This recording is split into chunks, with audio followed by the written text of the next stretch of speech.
Discover the biggest hits.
Force.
Please take your seats.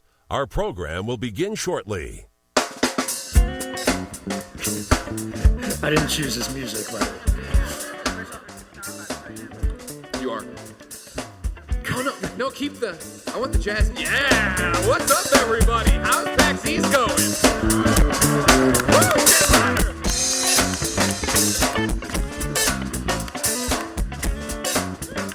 Welcome, everyone, to the Deus Ex, Mankind Divided, Meet the Cast. I have no chair now. I knocked my chair over dancing. I'm very enthused and happy to be here, everyone. Are you happy to be here, PAX East? Yeah. Remember, this panel is meant to be fun, and it's all for you, so when you like stuff, cheer. When you don't like stuff, boo. So if Elias says the game is delayed again, what will you do? Why is this my fault in any way? I thought it was a good move on their part. They're like, no developers, just the... Get the electronics off of there, boy. Jensen. Yeah, bring that in nice. Sorry. Bring that nice and My augments are screwing up. So, Elias. Yes, sir. Redeem yourself. All right. I'm Greg Miller. I'm from Kinda Funny. This is Elias. Elias, who do you play in the game? Alex Johnson. Big fan. He's a big fan. What was the guy's name? No, I play Adam Jensen in this game called Deus Ex Mankind Divided. There you go. Who liked his performance in Human Revolution? I didn't like it. Victoria. Hello, Who do you play in the game? Alejandra Vega. Alejandra. My accent isn't that thick in the game, but no, we had to, make it a little smaller because it sounded a little funny if we went too extreme. You don't know me yet, but you will. Soon. This panel, of course, will introduce you to her, both the actress and the character, to give you a deeper understanding of everything happening in Deus Ex. Thank you for laughing at that. No one else. It was like I was out on a limb for a second, right? And then rounding out our group, the one and only Chimwemwe. Hello, Chimwemwe. How you doing? I'm good. How are you? Very well. Did I nail your name? Not quite. God damn it. That's the way you said it. Chimwemwe. Yeah. For now on, his last name's it Miller, will like mutate mine, so we're calling every him Miller time the you rest say of the it. show. When I say Miller, we're talking to you now, all right? That's right. Jeez Louise, Miller. The Who do you play in the Mr. game? Miller. There we go. Chimwemwe. I played Chikane. Yeah. Chikane's first name is Elias, by the way, which That's I right. don't think is a You guys coincidence. are totally confusing me right now. Yeah, it's move weird, on. right? You have two Millers on the panel. You have Elias and then another Elias, and then there's just too much happening. And a girl. You're the easiest to remember. Anytime there's a her or a she, we're talking about you. I'm safe. Ladies and gentlemen, we have much to talk about. But first, would you like to see a trailer? Then I say we roll that beautiful Deus Ex footage. I'm gonna watch this.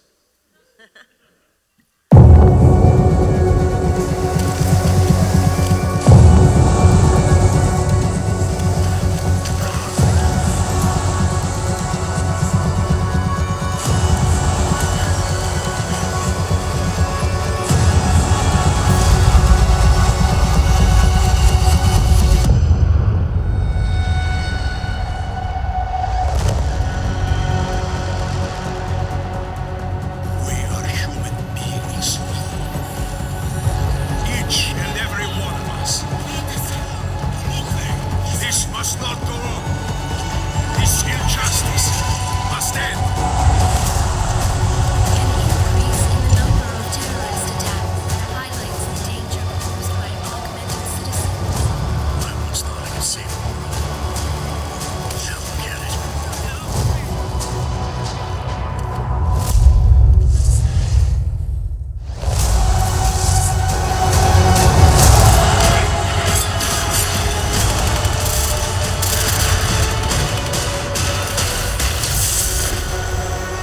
Sometimes you just have to let go and embrace what you've become. They've worked from the shadows for years, shaping the future, manipulating lives, controlling information. Innocents have died as they play their game. We will not sit idly by and allow our rights to be eroded out of fear and ignorance any longer. We will not be herded into ghettos and treated as outcasts. We will stop at nothing. The world is different now. The old rules no longer apply.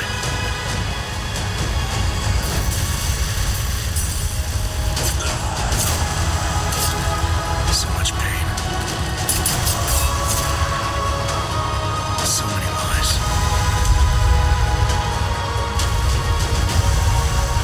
Their darkness must end.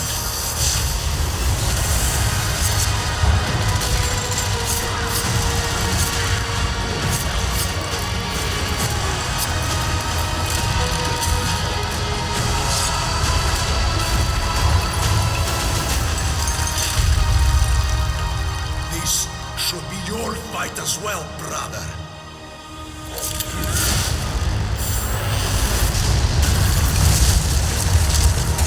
The promise of a golden age is over.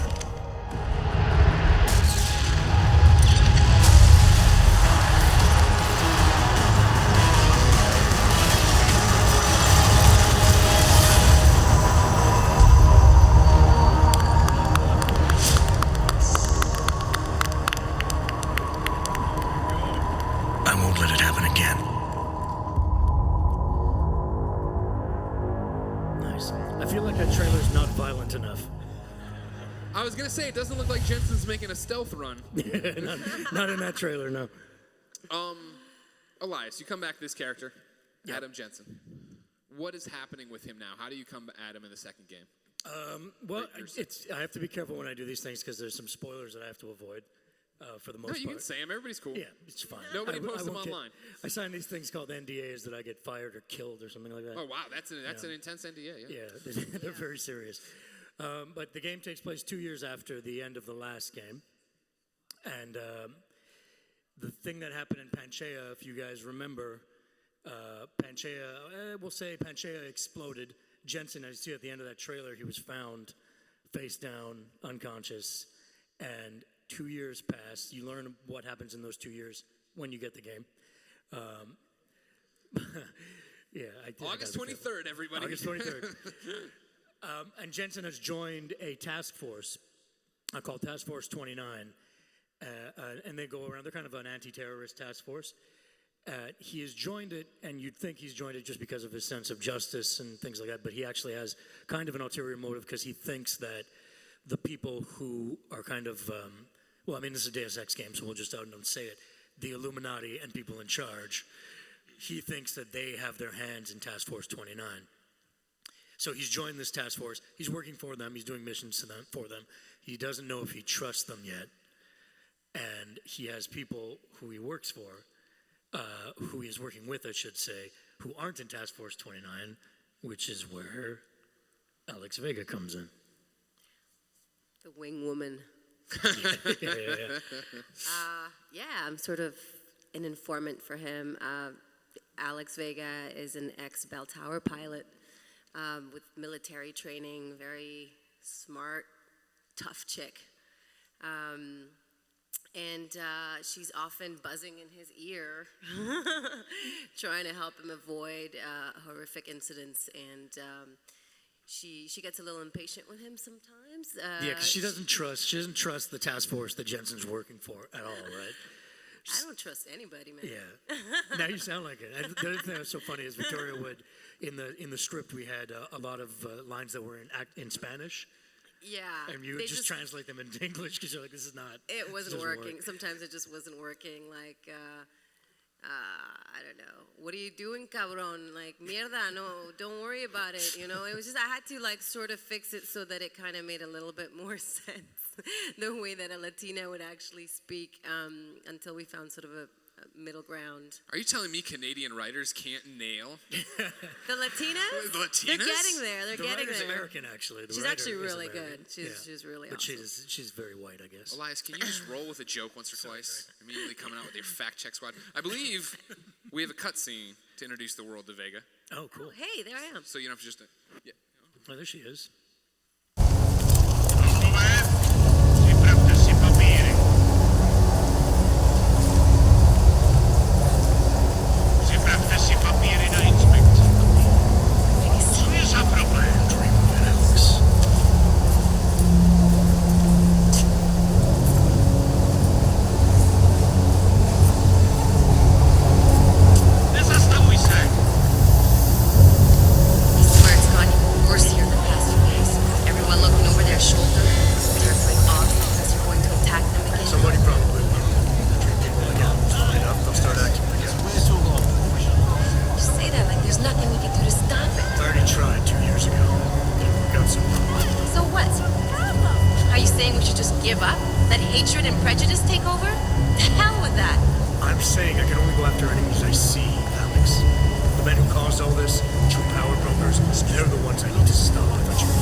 Dubai, but the Illuminati needs your team as witnesses, and we need to find out why. Who gave you the order to learn maps? Miller did. But he probably came from someone higher up the chain. Doesn't mean he's not in on it. Ever heard of the NSN? You're a subnet, sure. And TF-29 directors use it to plan ops and communicate privately in cyberspace. What's this? Whisper chip, custom-made wiretap device. Janus decided to fit inside the NSN's motherboard. Ah, the elusive Janus, leader of the hacktivists. Am I ever gonna meet this guy? Someday, maybe. Right now, you need to concentrate on Miller. Find a way to access the NSN's.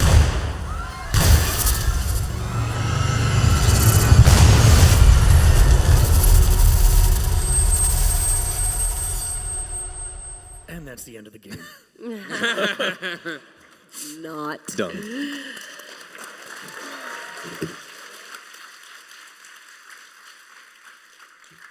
So much fun to watch it all, take place because when we're in that mocap room, it's just it's It's empty. kind of like a big room like this with It's empty, and you got to use your nothing. imagination. You really got to use your imagination and picture these huge ogs and these creatures and these people and these explosions and it's How long it's ago amazing. did you lay that down? Is that what the cool kids say too about VO? It laid that down. Laid that sweet VO down on vinyl. I never heard that one before. You're but, welcome to use it. Everyone may use We'll that. start it right now. You try. Performance capture days are like an all-day thing. It depends how long the shoot is. I mean, we've been working on this for 2 years on and off. 2 years, right? yeah, on and off. I have no concept of time though, at all. I always say the other day. The other day was like five years ago.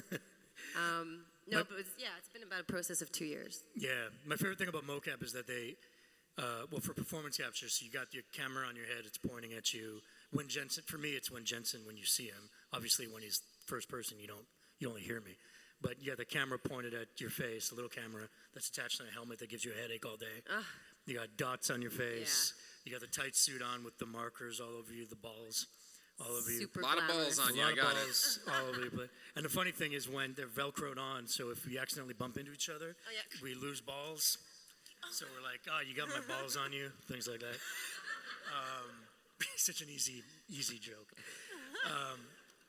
But my favorite thing about it is that so they draw things like this is the street, this is a table, and you can look on the screen and you can kind of see kind of a crude skeleton of your body. It's like a stick man. Yeah, like a stick man of what you're doing. You gotta not dance and spend your time making. Yeah, that's mostly like, what you do. like, You get on stage and you dance, so you can watch your skeleton dance. T-poses to undo yourself because sometimes you end up looking all weird. Yeah, on kind the of the image. neutral pose. So you got to Yeah, do so the you gotta get neutral back into a neutral T-pose to pose. sort of put all that back in place. My favorite thing though is when they draw on it, they put tape on the floor. Like this is a table, or this is a car, and if you look on the screen, you can walk into the car, like you're not Kitty Pryde. Is it Kitty Pryde? Yeah, Kitty Pryde. Yeah, Kitty Pryde. I can walk through a car. It's very fun. That's my favorite thing to do. Not the actual work. I was gonna say, wow, yeah, you put this multi-million-dollar project comes together. But I love walking through cars. Taking my stick man through invisible cars is great. Yeah. Mr. Miller, tell me about your character, your stick man. Well, my stick man is Chikane, and he's kind of the reluctant pilot. He hates Augs, and he and Jensen have this wonderful relationship going on. Not really. And he's constantly in his ear, the bug in his ear, and always nagging at him. Yeah, we have a great contentious relationship because although Chikane is injured, if you can see in the picture, he's not ogged. That's just a brace. He kind of refuses to get ogged, right? Or like the high tech oggs. I don't want to anyway. give it. Yeah, you don't want to give anything away. Exactly. This is tricky, these panels. Yeah, watch it. But he doesn't. We don't get along. He calls. What are some of the nicknames you called me? I don't remember. Like some really bad derogatory statements about Augs. Well, yeah, he doesn't. This spanner and Yeah, clank. clank. Yeah, so he doesn't like Augs, and I'm augmented. One of my favorite things about this game now, this story that we're telling, is that it takes place in a world where augmented people are now, because of what happened at the end of the last game. I don't know if you guys remember, but the flip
So now, Elias, you hinted at it a little bit there. You know, you come in, it's a different world for Adam Jensen this time around. When you're approaching the character in the script, does that play into, like, are you playing a different Adam this time around?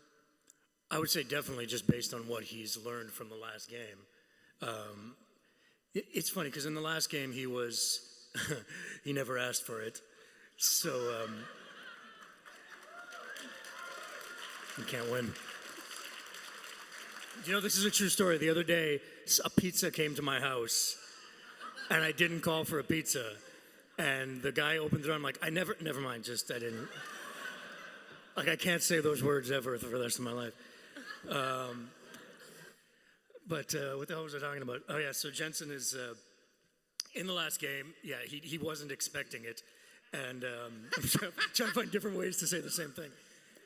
So when these augments happened to him, he kind of he just accepted it, and he was learning to grow with this augment. And at the time in that game, it was a bright future for augmented people. Like Seraph Industries was showing the world, and other industries, but showing the world how great the future is going to be because we can all be augmented and know that disease can be cured and injuries can be a thing of the past. And after the incident, that has done a complete 180 now, and it's augmented people, like I said earlier, are now second-class citizens.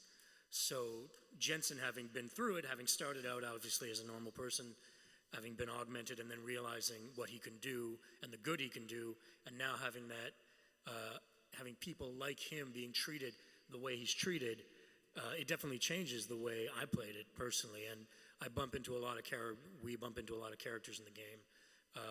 Some who hate augmented people, some who are augmented, very poor people who are augmented, who can't afford the drug, the neuropozyne drug, and the empathy that Jensen feels for these people.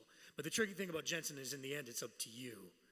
So whatever character I meet, I have 6 or 7 choices of what to say to that character, including always one terrible, what kind of jerk would say this choice. And I still have to justify it as an actor and make it, as if, okay, I said this and this is... Do you remember in the last game when Megan's mom came up to you after Megan died? And she's like, what happened? And you can literally list, like, graphic detail of what happened. And I'm thinking, like, who would do that? Who would say these terrible lines? But I had to justify it. By a round of applause, who did that? You're all You're terrible, all sick terrible people. But that's the fun thing about playing Jensen, and definitely the story and the world affected. Well, that's the funny thing. I mean, growth. talking about this next game and looking back at the first game is the fact of, like, you got to that ending and it was like you had to make your choice, right? Yeah. Like, are you gonna believe in the future that everything can be good? And if you pick that, man, you guys fucked them because that future wasn't possible at all. Yeah. I don't want to give any without giving anything away. The game kind of justifies whatever ending you picked in the last one. Mankind Divided, in a way, justifies each ending. It's hard to explain without giving any spoilers away. Sure. You can just spoil the game. Just tell them how it ends. Yeah, just tell them everything. Ruin it for them. Yeah. Now, Mr. Miller. Yes. You're a nice man. I enjoy you. Thank you. You're pleasant.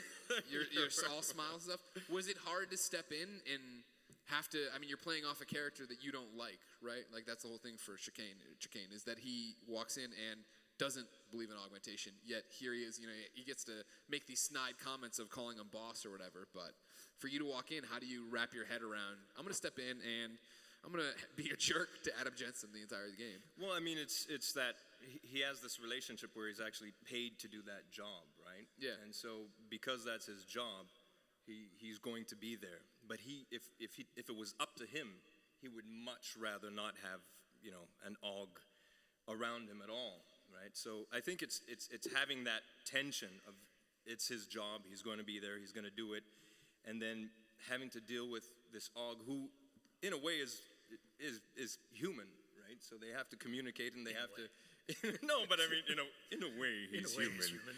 Not entirely, but I think that tension is what allows me to get into the role, and it's just, I mean, it's written really well, and it's a lot of fun to play. And our relationship does strengthen throughout the game, right? It does. Even though that trust kind of never really grows, again, without giving anything away. but that tension is always there. But our relationship kind of strengthens through what both of us. Well, once go they get into the actual dynamic of the game, you know, at the offset in the beginning, it's pretty tense. Yeah, pretty tense. So then, Victoria, how does Vega fit into this? I feel like the Adam, Jensen, Chikane thing, that makes sense, right? Like, at odds the entire time. For Vega, what's her role? Well, Vega cares overall for the well-being of mankind, and she's really there to sort of advise him throughout the whole mission. And she's partly augmented a little bit, so she's got a way of being able to tell what's coming sooner and seeing obstacles sooner and stuff. So she's always, preventing him from getting into serious trouble. She also bothers him a lot. So it depends how you play. You'll see different sides of Vega. That's true. And I mean, she's down deep inside, a very caring person, even though she's got this kind of morbid sense of humor. And she's a tough girl, I kind of took a little bit of the Michelle Rodriguez type of character to play her, which I sort of identify with as well, too. I might what's going to be annoying with her? I'm tough. She's going to be, in the game, if you don't go to her right away, she's that one that constantly pops up in your ear, going, Adam, where are you? Adam, let's go. Yeah. Adam, come on. It's constant. So get very used to this You're voice. very used to her voice going. Because she is basically Vega, between Vega and Jim Miller, Adam's boss in TF-29, they're the two kind of main story pillars. And in this game, you guys will see there's so many side quests and so many characters you can meet. You can play the game one way and not meet an entire arc of characters, and then play the game the other way and not meet those people, or play a game and meet them all. So you have a lot of different options, but Vega is a through line all the time. She's always bothering me to come do the main mission. Are you sure you want to do that, Adam? Yeah, that's a lot. That happens a lot. You sure you want to do that side quest, Adam? Yes, leave me alone. I want the completion bonus. I set the waypoint. Yes, I want to do it. Come on. So then, you guys were making fun of the balls being all over you, but is that key, you feel, to this game? Because it sounds like this one's all about relationships and the interplay between you and going through and making this a world you can believe in. I mean, there's so much that we as the actor know about the whole world, because this is a huge world that's been created, right? So we know what we play, what we bring to the game, but there's just so much more. Yeah, like your little corner of the entire blueprint. Yeah. It's just, yeah. So I've been watching this stuff sometimes. I'm like, holy shit, there's so much more that I was going to say don't swear, but the trailer's kind of violent, so I guess it doesn't really matter. Good point. One thing I like about performance capture in general is that I get to work directly with, oftentimes in voice, because of scheduling and things like that. I've gone in and done a session where I've just been me in a booth for 4 hours for 2 to 3 days or something like that. By myself. I don't really love that, but when we performance capture it, it's all of us together. Look at that Chikane scene. I remember it was just us on a little box. My favorite thing is jumping off of the thing is just Major. That's it. I just have to do a little jump, and then they animate this crazy jump. But yeah, my favorite thing is performance capturing, because I get to work with you guys. Definitely. Same here, except for the little outfits, but yeah. Little outfits are not that great. So then, just knowing a corner of the universe, how do they bring you up to speed on, like, what, it's 2029, it's 2 years after this, it's a dark dystopian future. How do they bring you guys up to speed on what that's going to look like? The writers there, the voice directors there, kind of guiding us through the whole thing, especially the first day you arrive. And, you just got these papers in front of you. You don't know much because you signed a DNA, NDA, sorry. DNA. You signed away your DNA when you started this game. Yeah. If you break the embargo on this game, we will clone you to death. Pretty much. So, you get in there, and then they have to kind of guide you through a little bit, give you a bit of background. You have background on your character, which you can work on. But then more in terms of the story, they guide you through. You're lucky, because when I show up, I'm always so tired or whatever. They just, Chimwemwe, just go step in front of the mic, read what's in front of you. You'll be okay. You'll be okay. How do you maintain the smile then, Mr. Miller? It is tricky, though. There have been times where I'm like, what? Especially because this game in particular is so dense with so much going on and so many characters. They'll come in to do, I'll come in to do pickups or something, some added lines for a scene that they wanted, or I'll come in and they'll say, we got a new side quest today. And then we'll meet somebody in the side quest, and I'll say, why do I know this person? I said, oh yeah, remember 6 months ago when you met that character, he or she did this and this and this. Oh yeah, okay. Like, so yeah. I totally remember that. Yeah. 100%. I actually asked them to play. I'm like, could you play that entire scene that we did? Because when I play any video game I do, I don't remember anything. I'm playing it for like the first time. I remember going through Deus Ex and just playing. I don't remember this. Did I say that? I don't remember this at all. Except for once in in Human Revolution, there's a part where I know it was my first day, and I don't know if you guys remember this, but there's a part where I meet the cop in the station. I'm trying to convince him of something, and for some reason I sound like Joe Pesci, like the entire freaking conversation's like this over here, and I'm like, why didn't we re-record this? I have no idea. Voice director's like, good enough. Ship it. I guess they just. That's why this one keeps getting delayed. People keep switching up voices. That's right. I kept sinking into my Joe Pesci, so they kept having to redo it. So that's why it's delayed. I'm sorry. It's totally my fucking fault. So, of course, Elias, you get to come back to these characters. For you, Victoria, Mr. Miller, like, what was it like to walk into this world, this project? How did you get involved? Well, I've done motion capture and voice for several other games like Rainbow Six, Splinter Cell. I was Sarah Fisher in Splinter Cell, and so I had already been in this. We call it a world in itself in Montreal because we do so many video games. So I mean, I started as an actress. I've been acting for about 20 years. And I met one of the voice directors on a TV series called Never Ending Story, where I played the Empress of Darkness. And he liked my voice. So he asked me to come in, and we auditioned. Everyone auditions for these things, and I got the part. Did you panic and then immediately go and try to play the whole game, or did you just go the Wikipedia route, or how was it? My ex took off with my console. This son of a bitch! What's his address? Everybody, we're getting in the van. I know, it's tragic. Yeah, that was the biggest loss in the whole thing. But anyway, so yeah, I'm waiting to get a new one and hopefully get to play it. But yeah, I was just watching a lot of Michelle Rodriguez interviews. Yeah, good enough. Somewhere Michelle Rodriguez like, she owes me likeness rights. I actually wrote to her too. They said she's a pretty cool girl. Well, I want to hear more about that. What, you have her address? You're writing her a fan mail? Yeah, I can't give too much information. All right. Mr. Miller, what about you?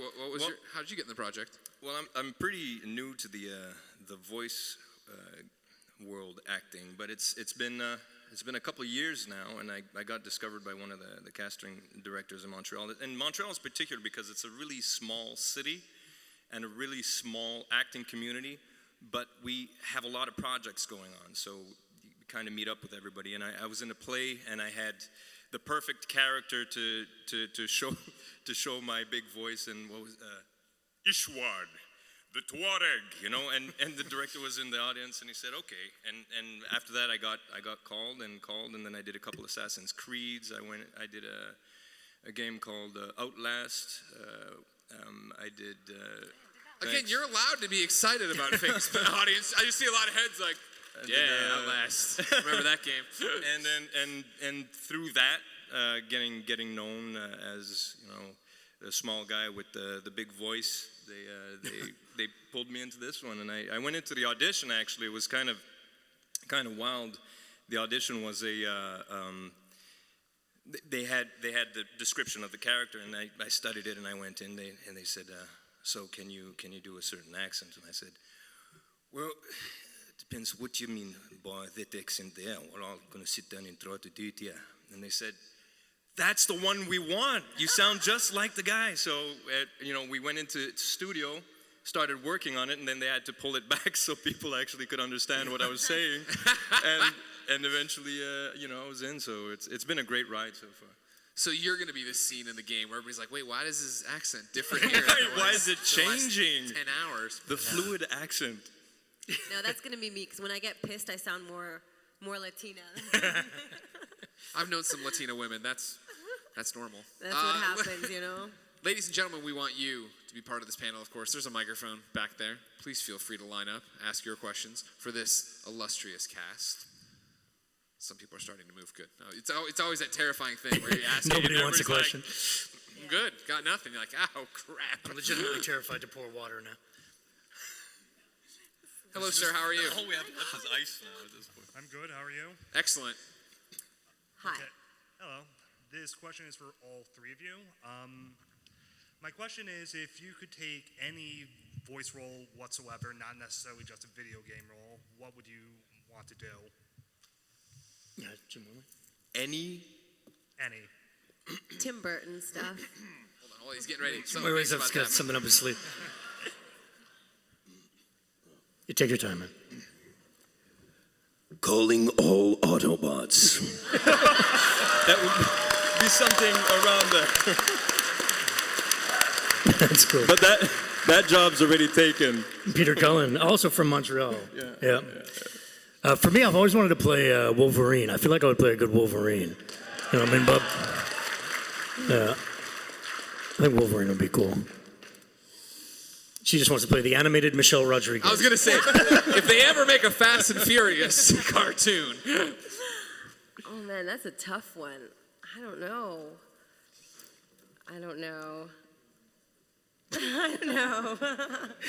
I like to do all kinds of different voices, not just the Latinas. But I do like doing like evil voices. I don't know why. They're more interesting. They're more funner, fun. Yeah. funner to do. Yeah. But I do like tough chicks too. But I don't know. Okay. Sorry. No, it's I'm trying good. to I think of like a the good, range. like, We had an Avenger. audition ready right out of the gate. That was incredible. Cut and send it to Hasbro. Thank you, sir. Thank you. Thank you, Doctor. I like how they raised the microphone for him and totally screwed you. I'm short. What can I say? Is it weird hearing your voice back at all? Like when you're playing the game, you're like, okay, and I want to. You feel like you should have added something, or? Always. Yeah. Always. I like being the only person in the world who can add lines to a Deus Ex game. It's very fun. I remember playing, and every time somebody says something I don't like, I'm just like, shut up, Megan. I was like, nobody can. I'm the only one who can do it, which is cool. So yes. Yeah. Are you able to enjoy the experience though, or does it completely take you out of it? I mean, Elias already said he forgets everything. Yeah. He'll leave this room and forget he even came to PAX, so it doesn't matter. But I mean, I think we all forget. All actors, we have so much stuff to memorize all the time. I think at some point our brains just can't take it anymore. It's just like overload. So you got to discard. It's like Homer says, when you remember something new, it pushes something old out of your head. Yeah. Thank you. Hey, Booker. Hey. No, Seraph. Oh, Seraph, look at that. God damn Cool. it. My apologies. I thought you had the hook. Cool. Nice. So, Adam. Sorry.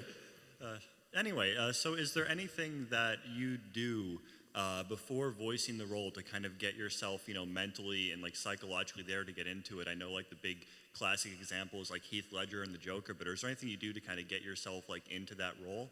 And also, after that, could you deliver us each your favorite line from the game?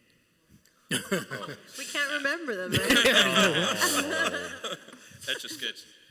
Well, I guess my process, and I think for every actor it's different, and for every project that I do is different.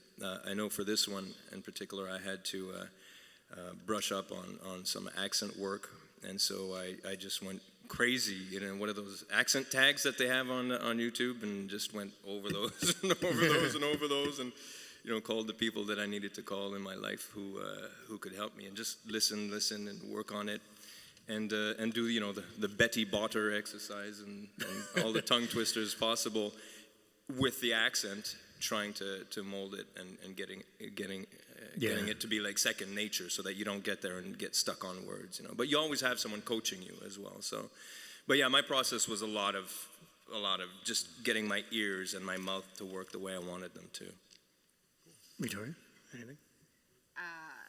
What was the question? See, she already forgot. It's the About your process before. My process. Well, it's very similar. We do a lot of voice warm-ups, articulation, like especially with the Spanish accents too, just to sort of get into it. And then I try to speak, turn my brain into Spanish speaking, because I'm Spanish. I was originally from Spain. And get into that, so that when I speak in English, I'm kind of going into the Spanish mode. A little bit of breathing exercises. For those of us who came from theater school. We have all the theater things, yeah. I went to theater school. And then also picturing the character, you know, how she looks and stuff to sort of embody that. I get a glass and I put vodka and shards of glass in it and some nails. You're not and then supposed I gargle. to say that. I gargle for about 15, 20 minutes regularly, and then it gives me this voice. Lots of drugs, and then I'm good. Then that's my preparation. He's so full of shit. And living with it, I think for me, like just wandering around and being able to talk all day like that, which annoys everyone in my life. You're like, people walking up and Are saying. you one of those that stays in character? The Well, whole time? not in character so much as in accent. You know, I'll go Yeah, to the store it's and- hard to get in and out of an accent. Could you tell me how much that's over there? I'm looking for some. What's the price there? Yeah, please tell me that. Yeah, I'd love to get. No, then why are you talking like that? You know. That's pretty sexy. I like that. Thank you. All right. Now you wanted them to do their favorite lines, Oh, Yeah, but yeah. they've Oh, forgotten snap. their favorite lines. So Greg Miller, writer extraordinaire, has written a scene. Now you're my it goes hero. 1, 2, 3. So you're part 1. You'll kick it off. All right. You're part 2, and then you're part 3. All right, this is very good. Hold on, everybody. We're getting into this. Can you read my handwriting? Yeah. Okay. Does that, and everybody get into character here real quick. Okay. Read it over. Get ready to nail it. We're on. We're coming in. Oh, well, yeah, it's a favorite line. He said. He didn't say right. favorite 20-minute scene. But that's It's all pretty right. short. The robot chopper's coming in. It lands. Scene. Boy, I sure do like being a robot man.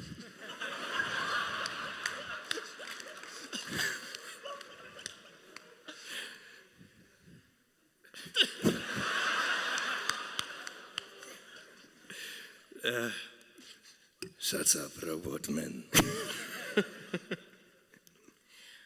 Go there, cabrón. You know what I'm saying? Scene. And scene. Now, if you guys want to put that in the game, just saying, it's right there. It had all the characterization we've been talking about. A random Spanish word, relationships clashing. Just saying. I sure do like being a robot man. That's a good line. You're welcome to use it whenever you want. I think I'll just fold that up and put that in. DLC. Thank you. You're welcome. Yes, sir. How you doing? First of all, you guys are awesome, and this question is a little bit darker in tone. But Right.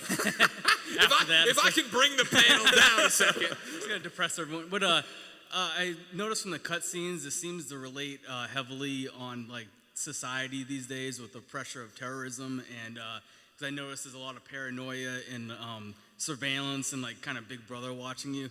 And I just wanted to know like if you guys felt that a lot from the script, like if you felt like it relates to modern times with the Totally. way. Sure. Yeah. One of my favorite things about this game, Yeah. about this series, is how it relates to modern society and how you bring in moral and ethical judgments and even political and social judgments into how you play the game and the world of the game. It definitely affected the way I played it.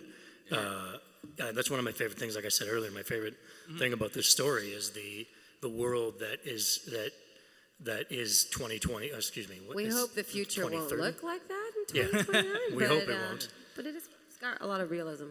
Yeah, but it's definitely hung over everything we did for sure. Yeah. Good question. Thank you so much. Now that we're all Thank depressed, you. you can sit down. During the motion capture process, you also capture voice, and I'm wondering about what percentage of that is kept and is good enough for the game, and then what percentage needs to be done again in a... If they can help it, 100%. If they can, it's pretty much they would, at least as actors, right? Yeah. We prefer that performance. Occasionally we'll have to go in, lines change a lot in video games. We'll have to go in later and watch our performance capture and kind of, but you do it in TV also. When you do a TV show, if a plane flies over later, you got to go and redo your voice. It's the same type of thing. But I think they prefer I'd prefer. I don't know if you guys prefer the day. The day is always a better performance than trying to match it later. Yeah, for sure. Thank you. How hard is it to get back in that mindset when you do have to go ADR something, where you got to go back in and do it, but in that moment, right? It's nice to hear it again, you know? Yeah, have a that reference. really helps Definitely. get back in. But if you just jump into it cold, it'll be hard to match. Yeah, the first thing I do is I walk in and I say, "It sure is nice being a robot man," and then It sets the scene. It sets the you scene know up. what it's like because you're not In the zone. You're not saying you're a man and you're not saying you're a robot. You're part. You got two parts. you're and then both. You know. Totally asked for it. Then I say, go there, cabrón. This was, Jesus. This was specifically for Elias, but how much creative control do you have over your character? I wrote the entire game. Everybody comes to me. Gameplay, mechanics, it's all me. No, You're a smart man. I drew everything, I coded everything, it's all me. Were they stick I'm figures? really tired. No, it's one thing I love about, it's much like a TV series when you grow into a character by the end or by the second season, you kind of have a little more artistic control of your character, like he would do this or he wouldn't do this, and I definitely found that with Jensen. We have our writers, a team of writers, and our head writer, and they outline a story, but they're very open to, I don't think Jensen would say it this way. Can we change this? Can I say this instead? They're very open to that. But I trust them enough that, I never really changed anything in a big way. Like storylines. Story. I was going to say, what? that would really screw them up, you know? Although we did, to be honest, there were times at the beginning when we were working on it and we didn't like where the story was going, and we all sat down and I was very honored that they included me. And we said, well, why don't we make the story go this way? And they took my input and things like that, which was a blessing. You do that? Yeah. Wow. Yeah, it was really nice. On the next game, they'll be all over it. Yeah. What do you think Vega would do here? Where would she send him? But definitely, yeah. Nice. Yeah. Thanks. I'd have some fashion tips. With that hair? Why all the black? Hi. I was just wondering, are we going to see a return of Pritchard in Mankind Divided? Oh, Pritchard, that jerk. I'm not gonna say. Oh, everybody likes Pritchard. He's such a little Weasley prick. Everyone likes him. Tell us how you really feel. No, Jensen actually really likes Pritchard deep down. He just, but I'm not gonna tell you anything about that. Next question. Hi, I was curious, what were your separate inspirations for going into acting in the first place?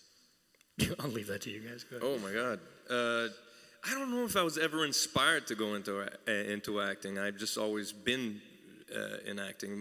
We're 4 kids in my family, and we all started in acting and different sports and such, and everybody gravitated towards the thing they did, and I was always in acting. So the inspiration, it felt comfortable. By the time I was in high school, I had been in several theater troupes. I got into a theater program in college, and then TV, film, and then on to voice later, Me? Oh, man, I've actually had 2 moments in my life where I knew what I wanted to do. The first time was when I saw Star Wars, and I wanted to specifically be a Jedi. And the only way I could figure out how to do that at about 5 years old was to be in the movies. And then when I, got a little into my teens, I discovered, this sounds so pretentious, but I discovered Kenneth Branagh as Henry V. And I started following Shakespeare, and then that kind of got me toward the theater path. So those are the 2 moments I always say. It was Star Wars and Kenneth Branagh got me into. Remember that rumor years? I don't know if you remember this, Greg, but Kenneth Branagh was going to play Obi-Wan Kenobi. Oh, yeah, I was like, my worlds are colliding. But it didn't happen. But that's the 2 things. And then I've never had any other. I'm not good at anything else, really. So. That's not true. How do you know? I don't know. So far, we know you're good at acting and bad at pouring water, but that's about it. That's it. I tried the whole waitering thing. Obviously, I failed at that. Corsets. I'm sorry? Gone with the Wind. Some of you are too young for that to know what that is. Like you were around when Gone with the Wind came out. That's a good When I point. saw Gone in the Wind opening night with my family in our horse-drawn carriage. Good point. Anyway, Gone with the Wind. West Side Story. I come from a family of artists. My mom was a ballerina. My dad was a filmmaker. There was always films going on in my house. And at 7 years old, I just knew what I wanted to do. Now, I don't know what I really want to do. But when I was 7, I really knew what I wanted to do, and I was a really hard-headed little girl, and I just, and a free spirit, and I just went for it, and that's what I did for 20 years. But now I'm also producing, I'm writing, I'm hoping to direct soon. It's kind of going all over the place, but it did come from wanting to wear those awesome dresses from Gone with the Wind, and my dream is to be in like a period piece Tim Burton movie one day. Thank you very much. Thank you for your question. Yes, miss. Hi. I was just wondering, are you all with the same agency? And if I may ask, which one? No. No. No. Okay. No. But yes, you can ask, no problem. I'm with MCM, Martinez Creative Management in Montreal. I got agents in Toronto and LA, and we can give you names later. What about you, Chimwemwe? Who's your agent? I have I've been with a Cameo agency in Montreal for the past. For God's sake! 6, 7 Please stop pouring water. Just stop pouring it. Leave it alone. There's the only ice in really here now. Goddamn thirsty, man. And this guy can There's water in this one. and punch it. There. Okay. and he's supposed to be able to shoot Everybody look guns away. and fight really, really well. Goddamn neuropazine. Your augmentations are misfiring. Your question wasn't about pouring water, was it? Sorry. Just don't get electrocuted now. It's too late. Okay. Thank you. Thank you. I'm so sorry, but thank you. What's going on, guys? Not much, Ness. How you doing? Not too much, not too bad. I just wanted to thank you guys for actually coming out to give me a chance to ask this absolutely ridiculous question. But this is for Elias. Provided the game has some form of mod support, would you be willing to re-record every single line of Jensen's dialogue as Joe Pesci? That's funny. I wonder what I can get paid for that. That's all I really care about. No, I don't think I'm allowed, but I would. That would be great. Wouldn't that be funny? That'd be very funny. I totally didn't ask for this son of a bitch yet. You know my favorite thing? You know my favorite thing about Joe Pesci is how he runs out of breath. So that's my favorite. In the middle of a sentence, be like, "What the fuck is so funny about me? Tell me." That's my favorite thing about Joe Pesci. So yeah, I'll do it. Would you do me rip. Would you do me one last favor and read the Robot Man line as Joe Pesci? It sure is nice being a robot man. Thank you, guys. Is it Robot Man or Guy? It was Robot Man. Robot Man. But I'm one of those writers who wants you to experiment with the material, really put it on, feel it out. Nice So I don't write. mind. Hey, guys. Hey. Hi. So you mentioned the first human revolution, it was a lot more hopeful, and this one's obviously a lot more dystopic. Would you guys like to see the next games become even more horrible and dystopic, or would you like to see a happy ending? We really just want to get depressing. I don't know, want man. to keep working. Yeah, I would love another game. I don't know. I don't want to talk about where the story ends up or where it could go, but it could go either way, I think. Yeah, I would love to do another game. Like I said, I like money. But I don't know, man. It could go anyway.